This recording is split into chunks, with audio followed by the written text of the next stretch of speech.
প্রথম কথা, জ্বালানির কোনো সংকট বর্তমানে বাংলাদেশে নেই। আচ্ছা, দ্বিতীয় কথা হচ্ছে এই জ্বালানি মাননীয় speaker, honorable members, may I have. মাননীয় স্পিকার, আপনাকে ধন্যবাদ। মধ্যপ্রাচ্যের সাথে সম্পর্কর স্থপতি হচ্ছে শহীদ প্রেসিডেন্ট জিয়াউর রহমান। আজকে সেই মধ্যপ্রাচ্য আগুন জ্বলছে, যুদ্ধ বিগ্রহে আমাদের বাংলাদেশের নাগরিক সেখানে মৃত্যুবরণ করেছে।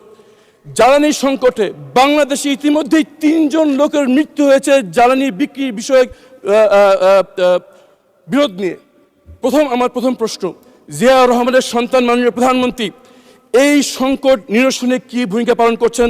পররাষ্ট্রমন্ত্রী সারা বিশ্বে ঘুরে বেড়াচ্ছেন জাতিসংঘের প্রেসিডেন্সি পদে, সেখানে আমাদের এই জ্বালানি সংকটের ব্যাপারে উনি কি ভূমিকা পালন করছেন আমরা সেটা জানি না।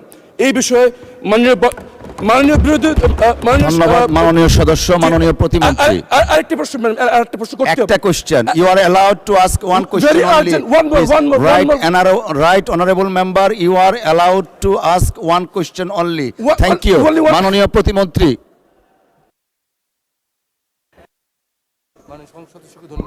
মাননীয় স্পিকার, আমাদের মাননীয় সংসদ সদস্যকে ধন্যবাদ জানাই।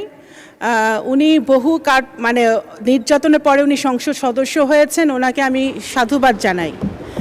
এবং উনি যে এখানে বসেছেন সেজন্য আমি ওনাকে কংগ্রেচুলেট করি। কিন্তু উনি তো ব্যারিস্টার মানুষ, লয়ার মানুষ, ওনার সম্পূরক প্রশ্নের অর্থ বোঝা উচিত, কারণ সম্পূরক প্রশ্ন এটা ছিল না। আপনার একটা প্রশ্নের উত্তর আমি দিতে পারি যেটা আমার মন্ত্রণালয়কে রেলেভেন্ট, সেটা হচ্ছে যে জ্বালানির জন্যে, প্রথম কথা, জ্বালানির কোনো সংকট বর্তমানে বাংলাদেশে নেই। আচ্ছা, দ্বিতীয় কথা হচ্ছে এই জ্বালানি মাননীয় speaker, honorable members, may I humbly request all of you, honorable members please. জি, মাননীয় প্রতিমন্ত্রী, আপনি আপনার বক্তব্য অব্যাহত রাখুন। মাননীয় স্পিকার, জ্বালানির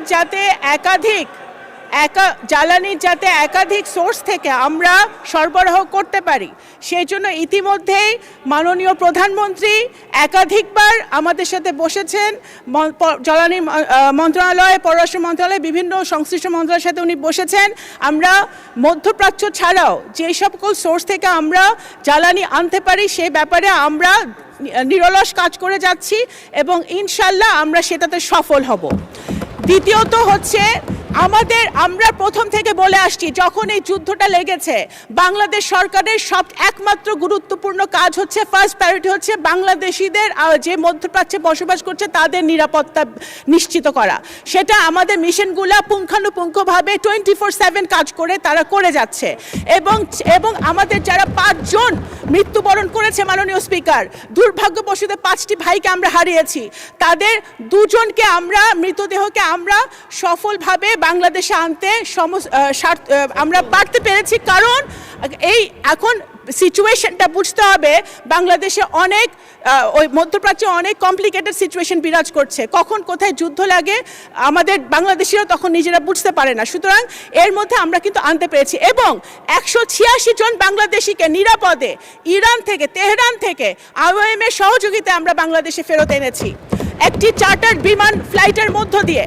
সুতরাং বাংলাদেশ সরকার, বাংলাদেশিরা, নাগরিকরা পৃথিবীর যেখানে আছে নিরাপদে আছে কিনা সেটাই আমাদের একমাত্র প্রায়োরিটি এখন বর্তমানে। ধন্যবাদ মাননীয় স্পিকার। ধন্যবাদ মাননীয় প্রতিমন্ত্রী। জাতীয় সংসদের আসন সংখ্যা 136, টাঙ্গাইল 7 আসন থেকে